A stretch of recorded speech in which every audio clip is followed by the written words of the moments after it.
Sit.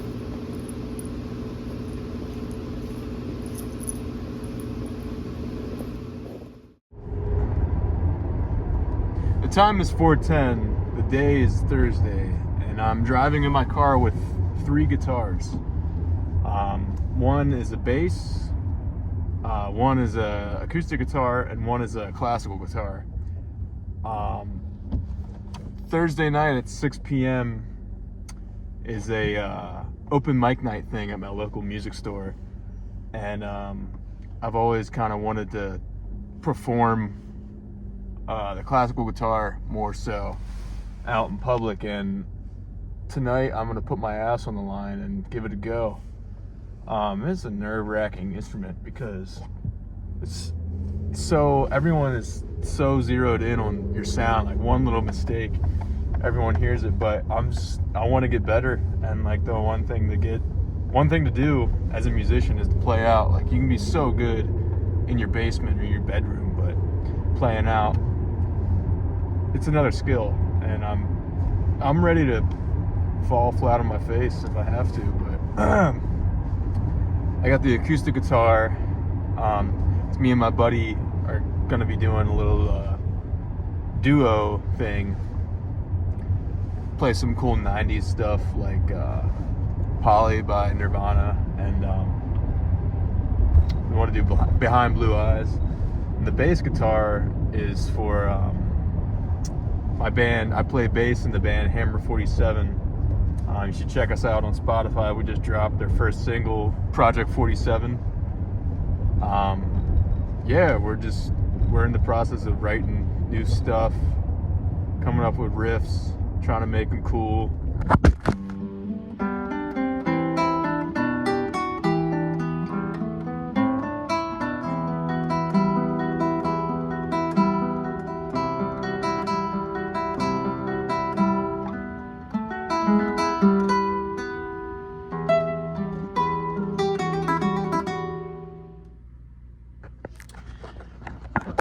Oatmeal thoughts. It's the following day. Put a little bit too much cinnamon, so my oatmeal's kind of spicy. But I didn't film or record any of the open mic thing, but it went well. There wasn't many people there playing, but good enough amount of people to make it a little nerve-wracking to play the just classical guitar, and it went well. Definitely some flubs, some mistakes here and there, but I haven't I don't really do that at all. So it's just a step forward, and I'm glad I did it. Want to learn some new material and do it again.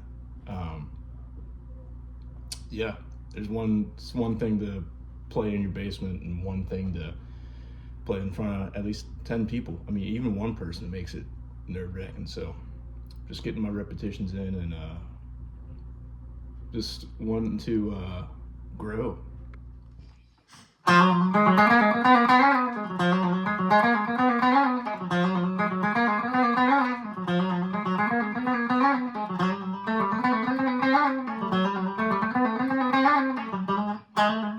Woo!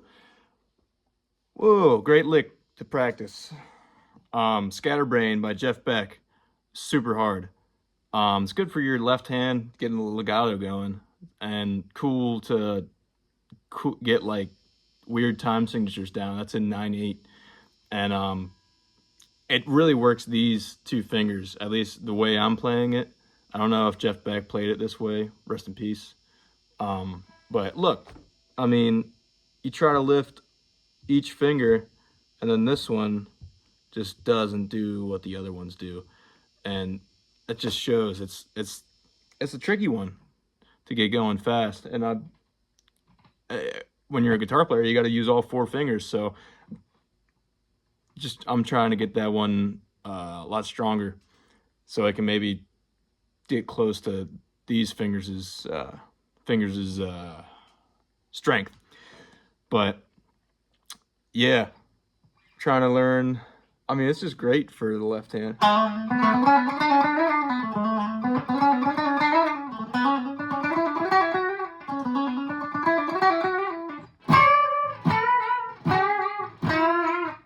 Another one I've been working on is this lick. See if you guys know it for the right hand.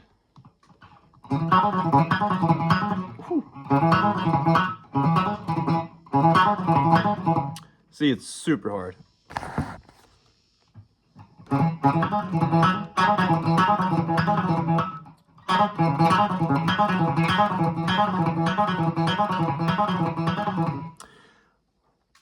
Yep, takes a little bit to try and get that going, but you can hear there's a lot of work to be done there. It's a frame by frame by King Crimson. Robert Fripp was an amazing alternative picker. And what's so hard about that is this, it's 3 notes per string. So when you're alternate picking, there's 2, down and up. And if you're doing 3 notes per string and skipping all these strings, that means you're not always gonna start on a downstroke for strings. So this is always, in my case, from how I view it, the wrist is always, it's gonna be a little bit this way and then a little bit this way sometimes. It's just how that depends on what type of stroke you're doing when either up or down when you're changing strings, going up or down. And this is a hard one, not only because it's so fast the way Robert Fripp does it, and it is great on the left hand too because it works this finger again. But what makes this lick so hard is, at least for me, this string change, you start with, 3, and then you end on a downstroke, and then you go up. So what you're leaving on a downstroke, but you got to go back up to the A string, and then you're on the upstroke, but you got to go down to the D string. But you can't, one way, look how you're tilting the wrist. It escapes good there, and escapes good there, this wrist orientation for those 2 circumstances. But when you're playing it that fast, you can't be doing this. That's too much. So what Robert Fripp and a handful of other amazing alternative pickers have just picked and found a way of middle ground between the 2 of them where they're able to navigate. And like, that's what Robert Fripp's doing this whole lick. So, I'm gonna try it again, but.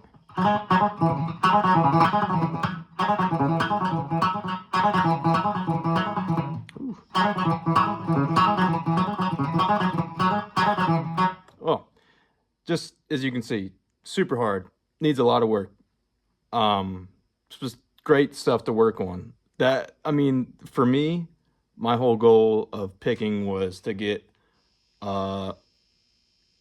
fast and just be able to be loose and be able to get all different types of circumstances, not just one kind of way. Like, you just be able to do everything, be able to do all the weird stuff. Just find the right middle ground.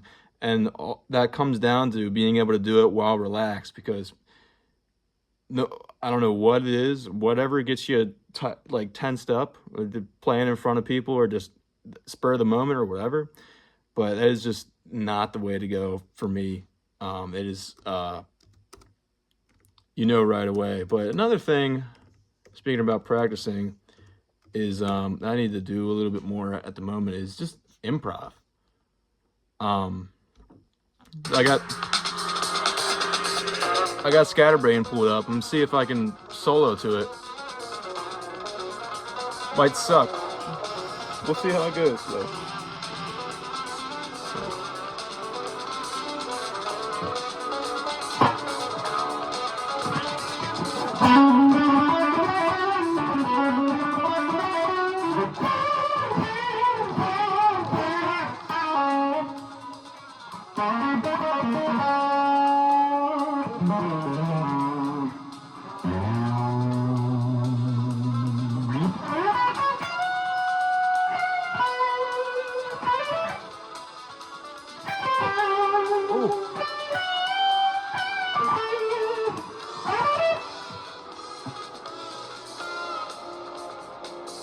Could use some work. Could use a lot of work, you see? So there's just endless amounts of work to be done. And so much time to do it. I mean, mindset I'm trying to get into 2025 is like, it's so easy to spend 25 minutes on Instagram. If I could just spend that same 25 minutes, say, doing like going on a run or practicing guitar or whatever you really want to do. Do you really want to scroll on Instagram? No, you don't. So if I could just replace that time with something like that's going to help me out in the long run, I'll be in for a treat. I think it's simple. It's scrolling on it. It's simple. The concept is simple to just do that, but it's not easy. It's so easy to scroll on Instagram. It's not easy to just get up and go for a run. I mean, it's simple. It's so simple, but our minds just want to take the casual way out, but we have to remind ourselves that that's not going to cut it. I got really deep. Not really. Just that's how I'm thinking of spending 2025. Yep.